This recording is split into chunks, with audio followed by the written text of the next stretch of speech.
ये बड़ी खबर आपको दे, बीजेपी कार्यालय में चुनाव समिति की बैठक शुरू हो चुकी है।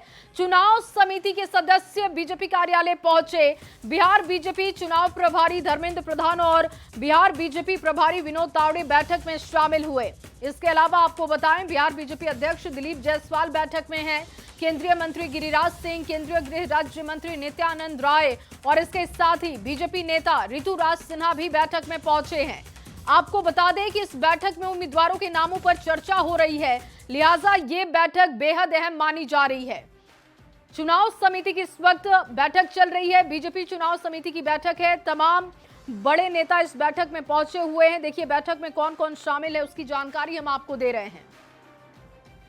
निश्चित तौर पर चुनाव समिति की बैठक है तो चुनाव पे चर्चा होगी और भारतीय जनता पार्टी एक लोकतांत्रिक पार्टी है, सारी प्रक्रियाएं जो होती हैं लोकतंत्र के माध्यम से होती है, तो निश्चित तौर पर हमारे सभी विधानसभा के सीटों पर जो है सभी नामों पे चर्चा होगी। बैठक एक नेचुरल प्रोसेस है भारतीय जनता पार्टी का। चुनाव से पहले हर एक सीट पर जो हमारे कार्यकर्ता चुनाव लड़ने के लिए इच्छुक हैं उनके बारे में चर्चा राय शुमारी किया। एक नेचुरल रेगुलर प्रोसेस है जिसका आज पालन हो रहा है कि पार्टी की जो आंतरिक लोकतंत्र की व्यवस्था है ये किसी एक परिवार की पार्टी नहीं है, किसी एक जात की पार्टी नहीं है, किसी एक व्यक्ति विशेष की पार्टी नहीं है। यहाँ हर एक को पूरा अधिकार दिया जाता है।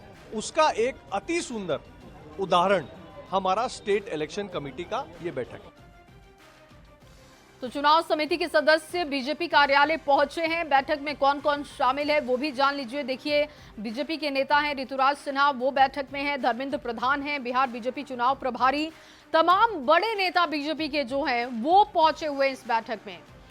विनोद तावड़े इस बैठक में हैं, गिरिराज सिंह इस बैठक में पहुंचे हुए हैं। पटना संवाददाता आनंद अमृतराज इस वक्त ज्यादा जानकारी के साथ जुड़ चुके हैं हमारे साथ लाइव। आनंद, ये बैठक शुरू हो चुकी है, जानकारी दीजिएगा कितनी देर पहले ये बैठक शुरू हुई है? देखिए लगभग 6 बजे के आसपास ये बैठक शुरू हो गई है। संजय मयूख हमारे साथ इस वक्त मौजूद है। संजय जी, आज इस बैठक में क्या कुछ होने वाला है? इस बैठक में हम जो विजय हासिल करने वाले हैं, बिहार की जनता का जो आशीर्वाद है उस आशीर्वाद की दिशा में यह कदम है और इसमें हमारे वरिष्ठ नेतागण बैठे हैं। आगे का निर्णय लेंगे, जैसे ही निर्णय आएगा आपको भी बताया जाएगा। माना जा रहा है कि सर के उम्मीदवार की जो चयन की प्रक्रिया आधिकारिक रूप से आज इसकी शुरुआत हो गई है। निश्चित तौर पर यह प्रारंभिक चरण है, आगे आगे सब कुछ अच्छा होगा क्योंकि बिहार की जनता ने पूर्ण रूप से भारतीय जनता पार्टी, जनता दलीय और एनडीए को अपना आशीर्वाद दिया है। तो ये बैठक कब तक चलेगा? आज और कल 2 दिन है सर? ये बैठक 2 दिनों तक चलेगा। परिणाम भी आपको धीरे धीरे आना शुरू हो जाएगा, इसलिए आप निश्चिंत रहिए। और जो भीड़ आप देख रहे हैं ये भारतीय जनता पार्टी के कार्यकर्ता हैं, क्योंकि ये परिवार के लोगों को टिकट नहीं देती है, ये कार्यकर्ता को टिकट देती है, इसलिए कार्यकर्ता ही आपको नजर आ रहे हैं। बिल्कुल, तो संजय मयूख हैं जिन्होंने बताया कि ये बैठक में क्या कुछ होने वाला है। लेकिन सबसे महत्वपूर्ण है कि ये बैठक चुनाव चयन समिति की जो बैठक है जिसमें धर्मेंद्र प्रधान की अगुवाई में ये बैठक शुरू हो चुकी है और हम आपको तस्वीर दिखा रहे हैं बीजेपी दफ्तर की, जहाँ पे काफ़ी गहमागहमी और कई ऐसे उम्मीदवार जो अपनी दावेदारी जताने के लिए बीजेपी दफ्तर पहुंचे हैं और अपनी दावेदारी भी जता रहे हैं। जाहिर तौर पर जो जिला से जो उम्मीदवारों की लिस्ट पहुंची है, जो शॉर्ट लिस्ट किया गया है, वो यहाँ पर पहुँचा है और उन तमाम उम्मीदवारों के बारे में आज यहाँ पर चर्चा। एक जिले से कई उम्मीदवारों के लिस्ट भी आए हैं, तो उन तमाम उम्मीदवारों पर चर्चा होगी। आज और कल 2 दिन तक ये चर्चा होगी और आज जिन उम्मीदवारों को शॉर्टलिस्ट किया गया है उनके बारे में तो चर्चा होगी यहाँ पे, कल भी इसमें चर्चा होगी। और बिल्कुल आनंद, बेहद अहम बैठक इस वक्त चल रही है पटना में। आप नजर बना के रखिएगा, आगे भी आपसे अपडेट लेंगे। फिलहाल के लिए आपका बहुत शुक्रिया तमाम जानकारी के लिए। देखिए बिहार चुनाव से पहले सौगातों का सिलसिला लगातार जारी है और इस बार प्रधानमंत्री ने बिहार के युवाओं को बड़ी सौगात दी है। 62,000 करोड़ की योजना का शुभारंभ कर पीएम ने लालू राबड़ी की सरकार पर भी निशाना साधा। सीएम नीतीश ने युवाओं के लिए क्या टारगेट सेट किया, इस खास रिपोर्ट में आपको दिखाते हैं।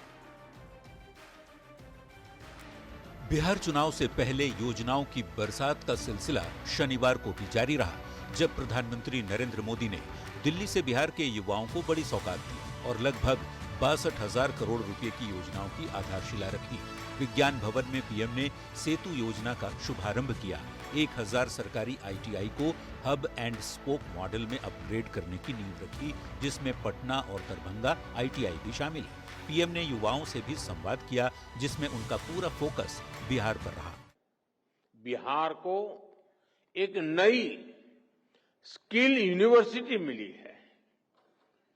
नीतीश जी की सरकार ने इस यूनिवर्सिटी का नाम भारत रत्न जननायक कर्पूरी ठाकुर जी के नाम पर रखा है।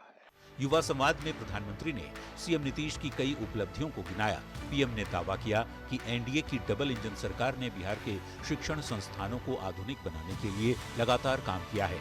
साथ ही बिना नाम लिए लालू राबड़ी राज को बिहार में शिक्षा व्यवस्था की दुर्दशा का जिम्मेदार भी ठहराया।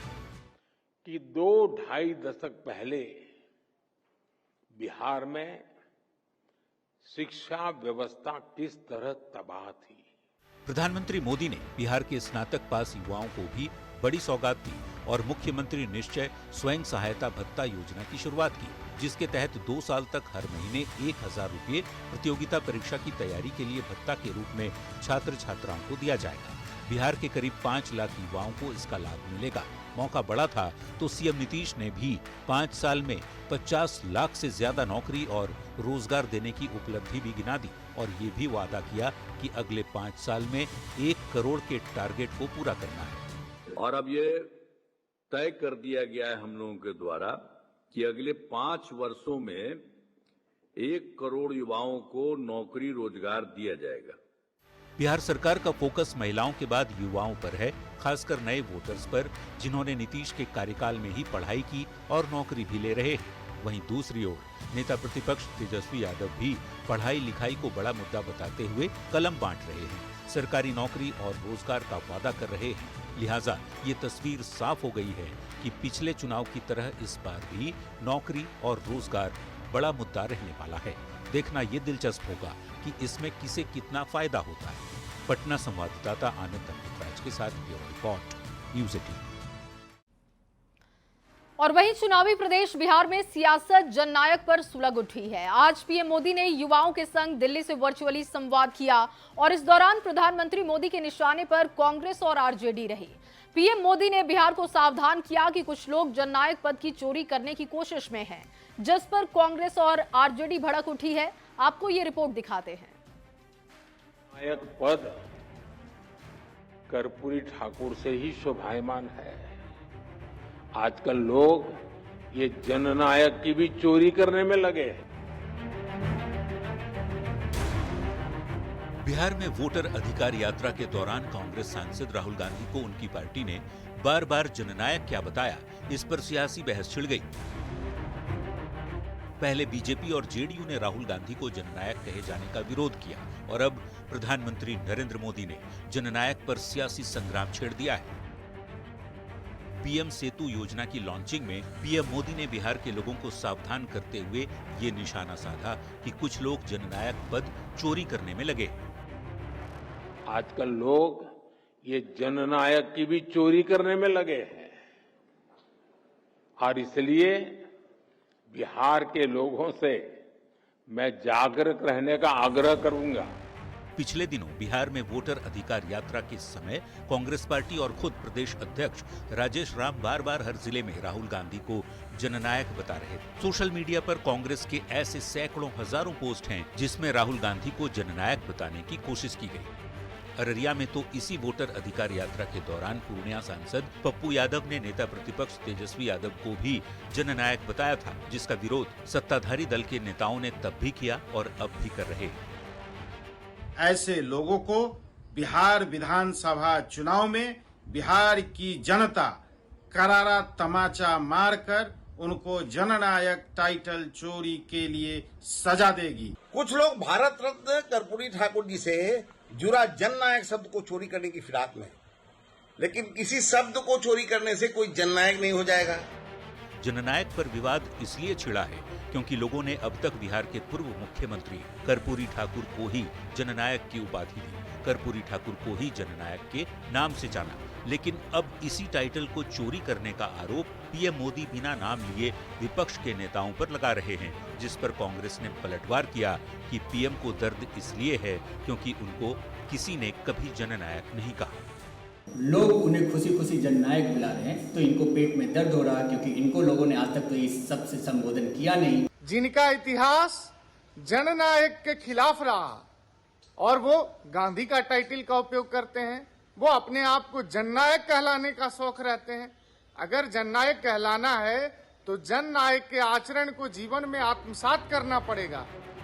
बिहार से शुरू हुई जननायक पर सियासी जंग ने पीएम के बयान के बाद एक नया मोड़ ले लिया है। बिहार की राजनीति में फिर से एक नई बहस छिड़ गई है। सत्ता पक्ष के नेता इसे कर्पूरी ठाकुर का अपमान बता रहे हैं तो विपक्ष के नेता पीएम मोदी पर निशाना साध रहे हैं। ऐसे में देखना होगा बिहार चुनाव में ये मुद्दा कितना अहम रोल निभाता है।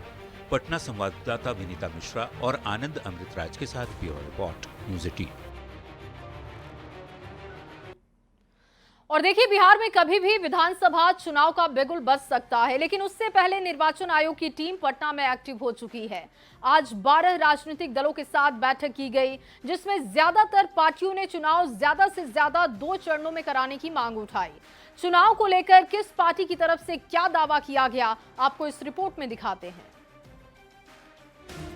बिहार विधानसभा चुनाव को लेकर जिस पल का इंतजार सबको है, वो वक्त अब नजदीक आ गया है। सियासी गहमा गहमी के बीच निर्वाचन आयोग ने चुनाव की तैयारियां तेज कर दी हैं। चुनाव की तैयारी को अंतिम रूप देने में जुटे मुख्य निर्वाचन आयुक्त ने शनिवार को 12 राजनीतिक दलों के साथ बैठक की। चर्चा के दौरान लगभग सभी बड़ी पार्टियों ने कम से कम चरण में चुनाव कराने की मांग की। जेडीयू ने की 1 चरण में चुनाव की मांग, तो आरजेडी ने 2 चरण में चुनाव की मांग की। बीजेपी का सुझाव है कि 1 से 2 चरण में ही चुनाव हो। कांग्रेस पार्टी भी यही चाहती है कि कम से कम चरण में चुनाव संपन्न हो। हम लोगों ने एक फेज के लिए सुझाव दिया है कि एक फेज में चुनाव बिहार में हो, क्योंकि बिहार में कानून व्यवस्था दुरुस्त है, कोई नक्सलिज्म का इशू नहीं है।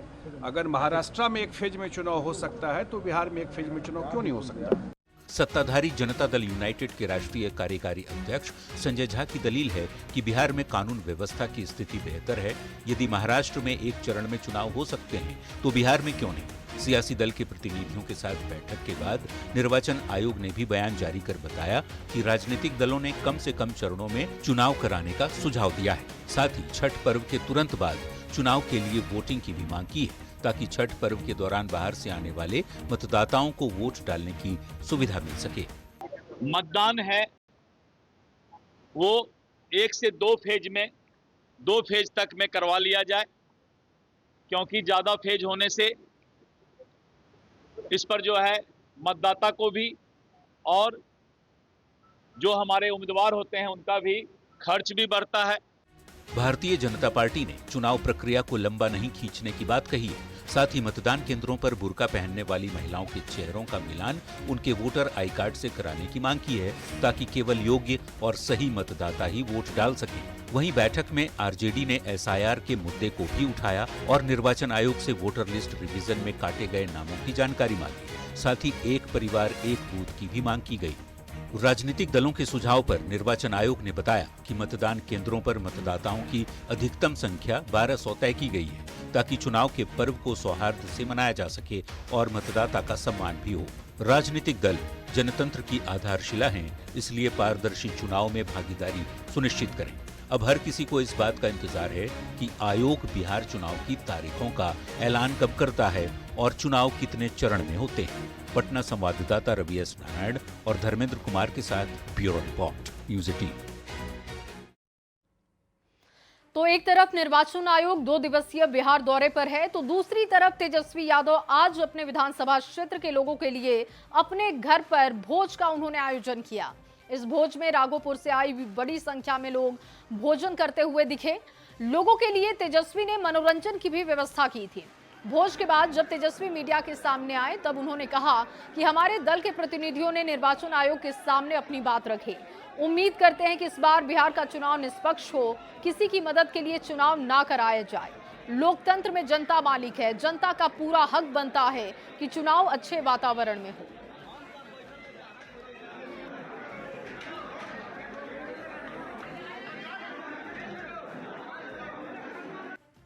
लेकिन अभी हमने सभा को संबोधित जो है किया है ऑनलाइन, और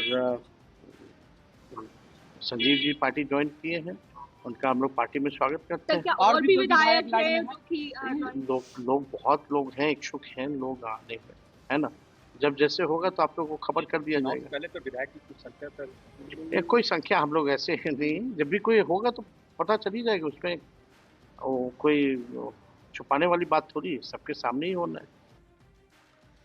और वहीं बिहार कांग्रेस ने चुनाव आयोग से कई सवाल पूछे। कांग्रेस ने हाल ही में प्रकाशित मतदाता सूची में कितने ऐसे नाम हटाए गए जो राज्य से बाहर पलायन कर चुके हैं, इसकी विस्तृत सूची जारी करने की मांग उठाई। साथ ही चुनाव आयोग पर बीजेपी के इशारे पर काम करने का आरोप लगाया। आप जब ये 30 तारीख की सूची जारी किया तो ये बताने का, और कांग्रेस पार्टी, बिहार प्रदेश कांग्रेस का कमेटी और अखिल भारतीय कांग्रेस कमेटी ये मांग करती है कि SIR के माध्यम से पलायन किए गए लोगों को कितने नाम काटे गए और उनकी सूची बिहार प्रदेश कांग्रेस कमेटी मांग करती है और हमने मांगा भी है। मैं यह भी कह देना चाहता हूं आपके माध्यम से कि डेट तो ये बताएंगे जरूर, डेट भी बताने के लिए हमको मालूम है कि सरकार से ही पूछेंगे, क्योंकि हम लोग को लग रहा है ना कि अभी बहुत सारा कुछ इनॉग्रेशन, कुछ बांटना बुटना बचा हुआ है इलेक्शन के जमाने में। तो आप समझ लीजिए कि ईमानदारी नहीं है और आप मिले हुए हैं। बात बीजेपी की तैयारी की करते हैं। बिहार में चुनाव से पहले बीजेपी इस बार लोगों के सुझाव पर मैनिफेस्टो तैयार करेगी। बीजेपी घोषणा पत्र के लिए 5 अक्टूबर से लेकर 20 अक्टूबर तक अभियान भी चलाने वाली है। और क्या खास करने जा रही है बीजेपी, आपको इस रिपोर्ट में दिखाते हैं।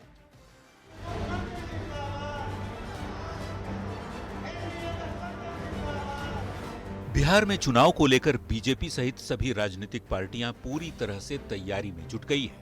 इसी क्रम में एक और जहां पटना में बीजेपी बैठक हो रही है, जिसमें बीजेपी कोटे के उम्मीदवारों के नाम फाइनल होंगे।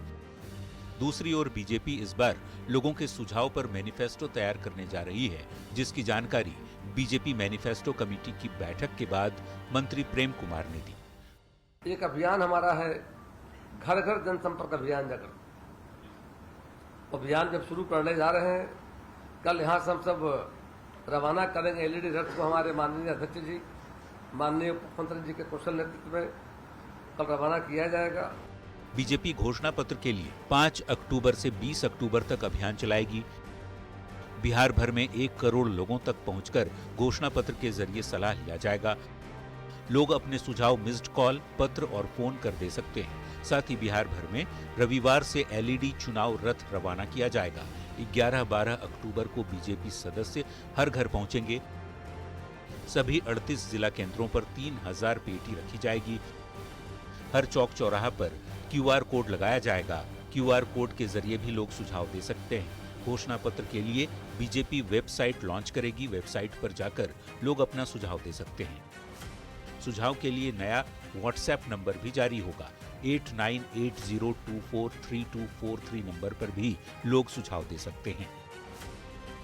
न्यूज़ 18 के लिए पटना से रवि एस नारायण के साथ ब्यूरो रिपोर्ट। और वहीं सीएम नीतीश ने मुंगेर को बड़ी सौगात दी है। पटना की तर्ज पर अब मुंगेर में भी मरीन ड्राइव बनेगा। सीएम नीतीश ने मुंगेर में मरीन ड्राइव के प्रोजेक्ट का शिलान्यास किया।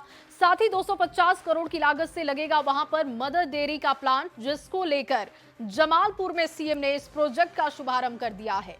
सीएम ने लगभग 12,000 करोड़ की अन्य योजनाओं की सौगात भी मुंगेर को दे दी है। आपको ये खास रिपोर्ट दिखाते हैं।